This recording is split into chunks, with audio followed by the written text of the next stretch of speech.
الحمد لله القائل تبارك الذي بيده الملك وهو على كل شيء قدير، الذي خلق الموت والحياة ليبلوكم أيكم أحسن عملا، وهو العزيز الغفور.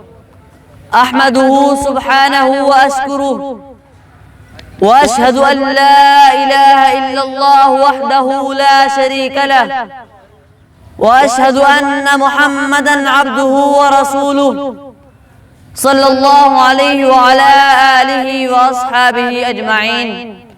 أما بعد، يا أيها الناس اتقوا ربكم الذي خلقكم من نفس واحدة وخلق منها زوجها وبث منهما رجالا كثيرا ونساء، واتقوا الله الذي تساءلون به والأرحام، إن الله كان عليكم رقيبا. أيها المؤمنون، رجل من رجال الإسلام الكبار وعلم من أعلامه العظام، نصر الله به الأمة وحفظ الله به الإسلام، رزقه الله الأهلام فنزل الوحي مؤيدا لرأيه.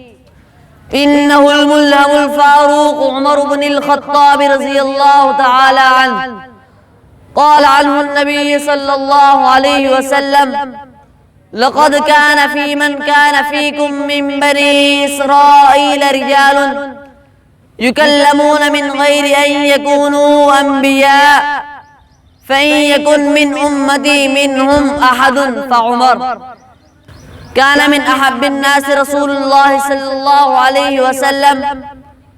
سئل رسول الله صلى الله عليه وسلم: من أحب الناس إليك؟ قال: عائشة. قيل له: ليس من أهلك نسألك؟ قال: فأبوها.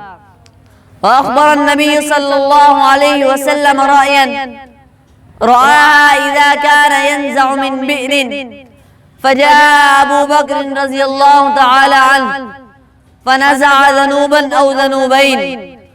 قال: ثم أخذها ابن الخطاب من يد أبي بكر فاستحالت في يده غربا، فلم أر عبقريا من الناس يفري فرية فنزع حتى ضرب الناس بعطل.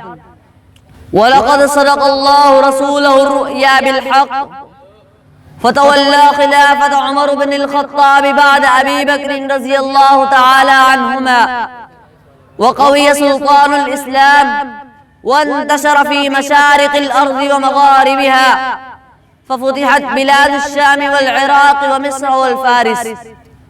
أعوذ بالله من الشيطان الرجيم.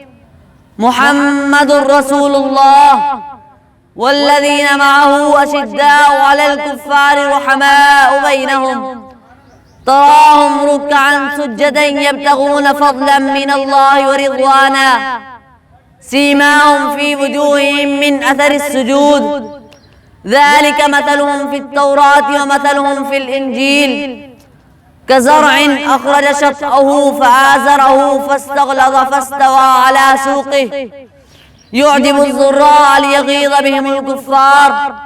وعد الله الذين آمنوا وعملوا الصالحات منهم مغفرة وأجرا عظيما. بارك الله لي ولكم في القرآن العظيم، ونفعنا بما فيه من الآيات والذكر الحكيم.